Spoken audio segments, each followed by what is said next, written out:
I want everybody in this country who wants a higher education to be able to do so and not have to pay off debt for decades. We're going to change that.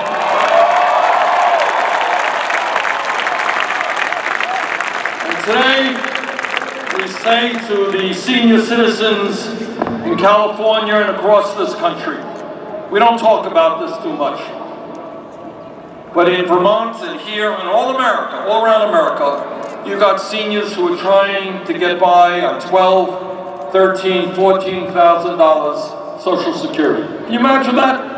Imagine being 80, 90 years of age and trying to get by on $12,000, $13,000 Social Security. These are the people who raised us. These are the people who built this country. Now, in terms of Social Security, my Republican colleagues in Congress, they want to cut Social Security. Well, we got some bad news for them. We are not going to cut Social Security, we're going to raise Social Security numbers.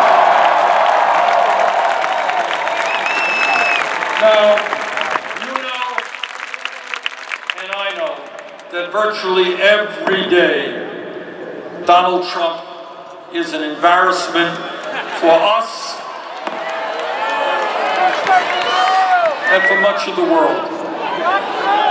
It is not just that he is a pathological liar. It's not just that he is a racist and a sexist and a xenophobe. It's not just that he says something today and changes his mind tomorrow. It's not just that he told the American people one thing in the campaign and then does something completely different as president. But it is the fact that we today have an administration that very dangerously rejects science. So today we say to Trump and his allies in the fossil fuel industry, climate change is not a hoax. Climate change is a dangerous reality for this country and for the entire planet.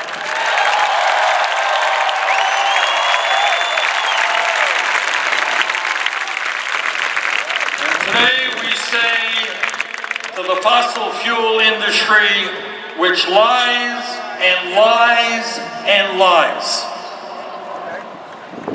we are, whether you like it or not, fossil fuel industry, we are going to transform our energy system away from fossil fuel to energy efficiency and sustainable energy. And when we do that, when we weatherize our homes and our buildings, when we rebuild our rail system, when we have an energy-efficient transportation system, when we move aggressively into wind, solar, and other sustainable technologies, we're going to create millions of good-paying jobs doing that. And today, we say to the prison industrial complex that we are sick and tired of having more people in jail than any other country on earth.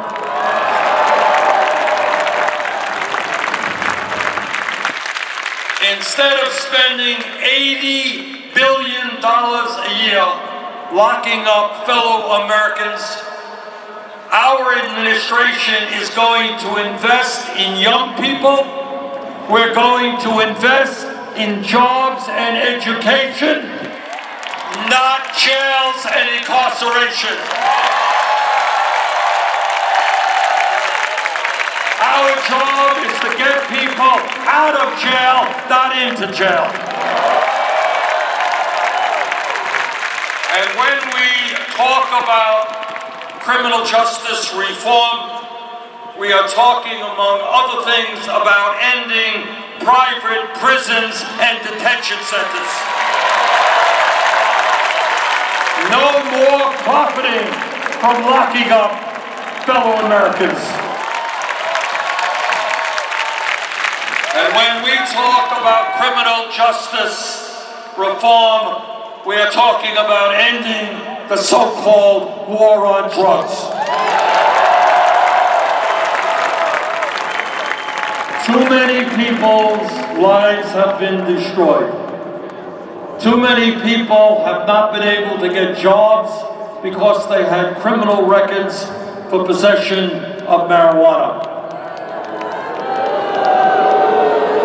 We're going to end the war on drugs. And when we talk about real criminal justice reform, I want all of you to know something that not a lot of people know, that right now, today, as we speak, there are hundreds of thousands of Americans in jail. Their crime is that they are poor and cannot afford cash bail. We're going to end that cash bail system.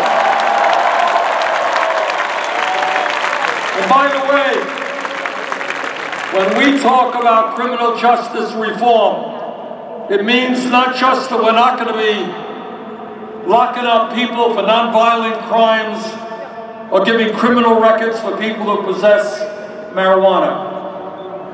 It is a little bit absurd that tens of thousands of people every year get records for smoking marijuana, but not one CEO on Wall Street went to jail for helping to destroy the American economy through their illegal activities. Criminal justice system means justice for all, even if you're a Wall Street CEO. And today, we say loudly and clearly that instead of demonizing the undocumented immigrants in this country, we are going to pass comprehensive immigration reform and provide a path toward citizenship.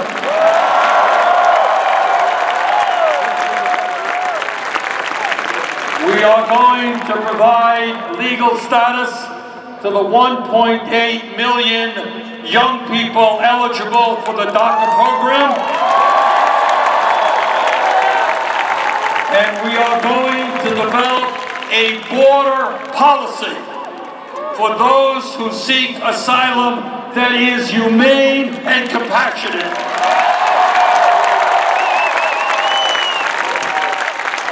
The United States must never be about tearing little babies from the arms of their mothers.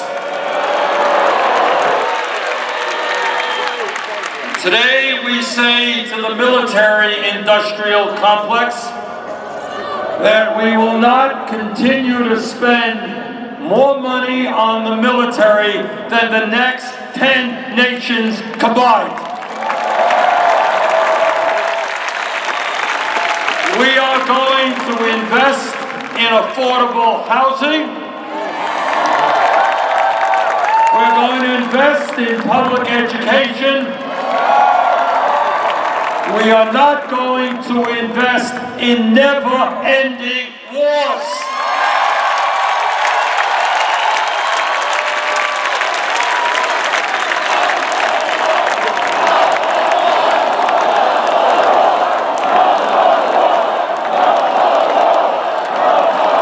And today we say to the 1% and to the large profitable corporations in this country, people who have never had it so good, that under a Bernie Sanders administration, we are going to end the massive tax breaks and loopholes that they currently enjoy. Now, again, here is another absurdity within our current system. Amazon Corporation is one of the largest, the most profitable corporations in America. It is owned by the wealthiest man in America. Anybody here know how much Amazon paid in federal income taxes last year? And it's not just Amazon, it's Netflix and General Motors. its many other major corporations. So today, we say to the large corporations who make billions and to the 1% that you are going to start paying your fair share of taxes. We're going to end austerity for working families and bring a little austerity to the 1%.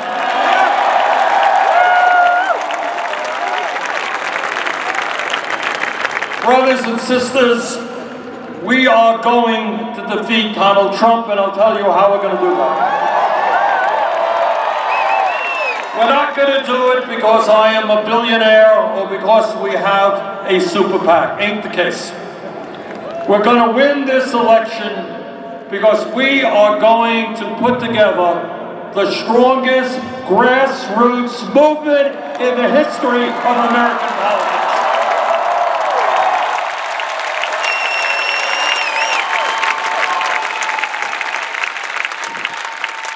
All across this country, we are going to see grassroots activity, and I am happy to tell you that in the first month of our campaign, we have well over 1 million people who have signed up to get to work and volunteer on this campaign.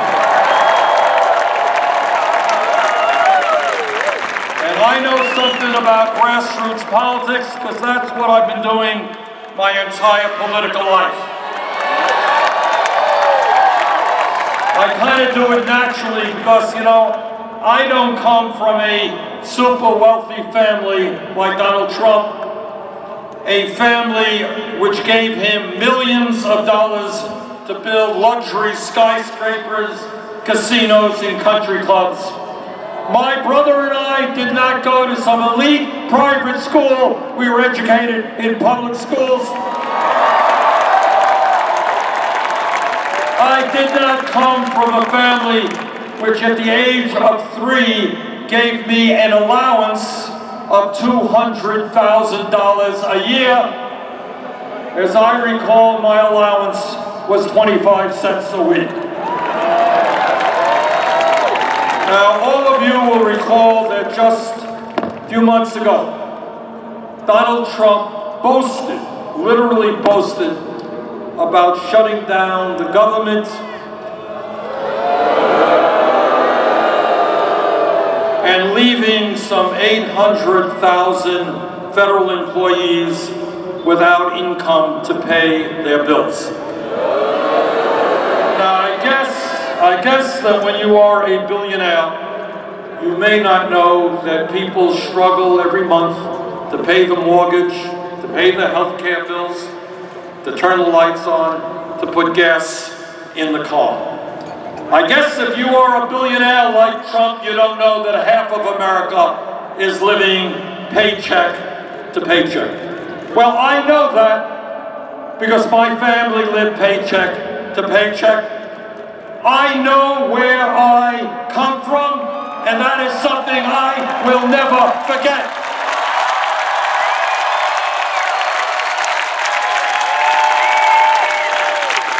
And trust me, I will never shut down the federal government.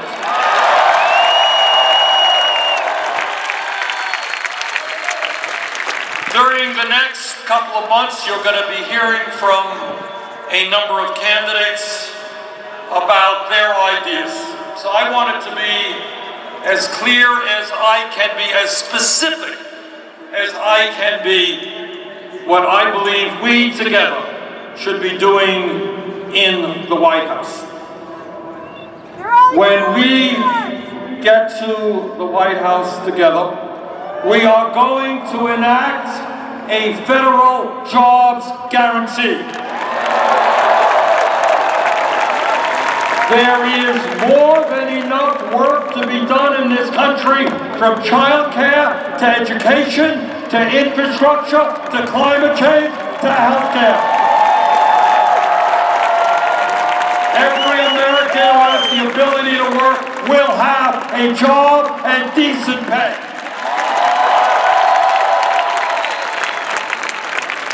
When we are in the White House, we are going to end the decline of rural America, but we will also attack urban gentrification.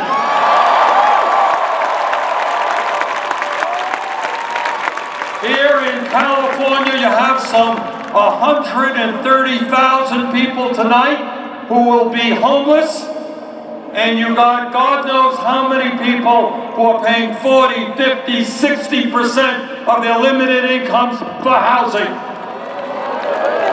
We're going to put people to work building the affordable housing that the American people deserve.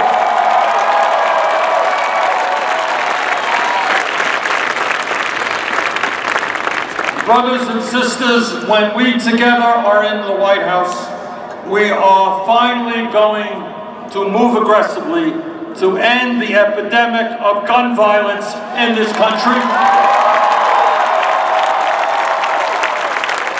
As some of you may have noticed, in New Zealand, as a result of that terrible shooting, they banned assault weapons. That's a good idea. We should do that here.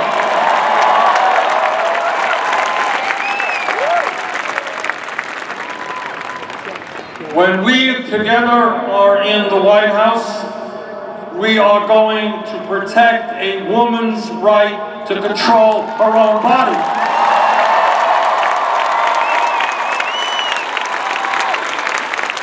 You know, I always find it amazing that some of my conservative colleagues, they say, get the government out of our lives.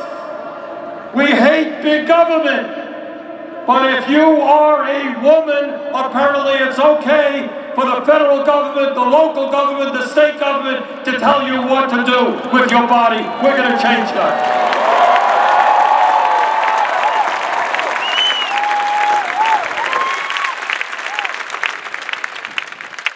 Brothers and sisters, this campaign is about winning the nomination, it's about defeating Trump, but it's about something more than that.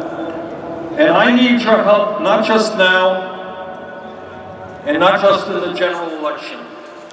I need your help so that we can fundamentally transform this country and take on the powerful special interest who today control so much of our economic and political life. So the bad news is, I need you now, but I'm going to need you after the election. And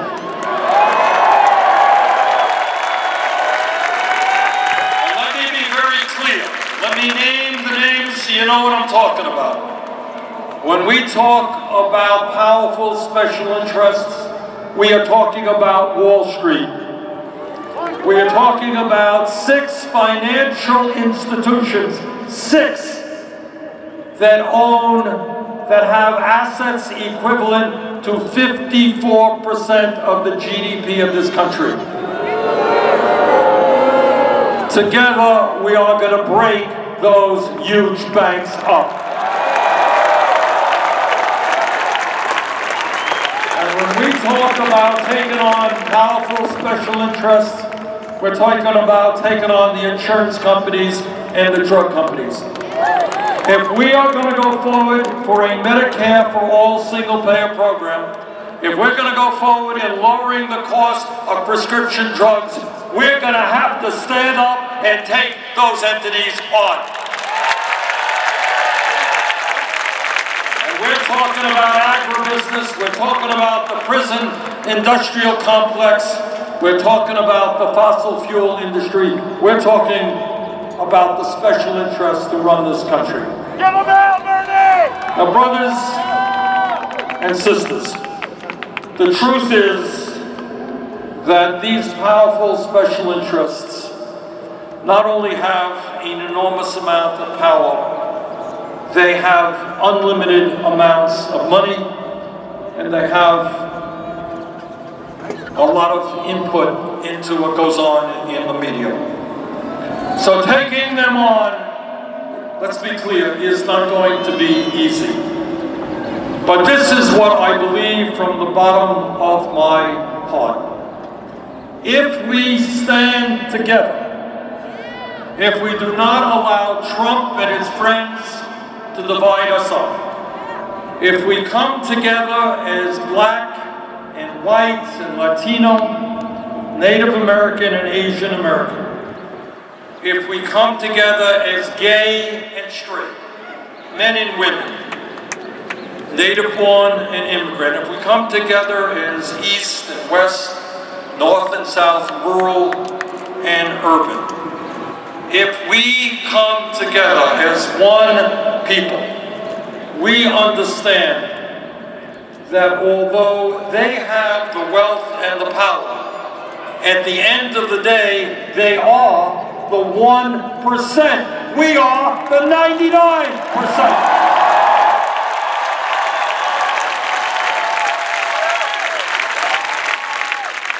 And I may not be too good at arithmetic, but 99% is a hell of a lot more people than 1%.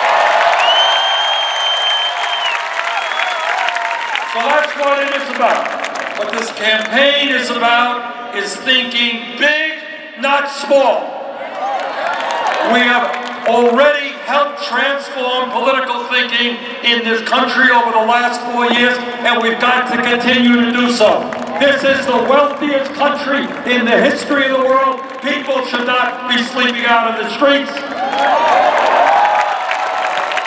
People should not be leaving college deeply in debt. Our infrastructure should not be crumbling. 30 million people should not be without health insurance. Think big, not small. Don't let them divide us up. That is what demagogues always do. So I believe from the bottom of my heart that when we stand together, when we keep our eyes on the prize, when we know where we are going in creating a government and economy that works for all of us, when we go forward together, nothing is going to stop us.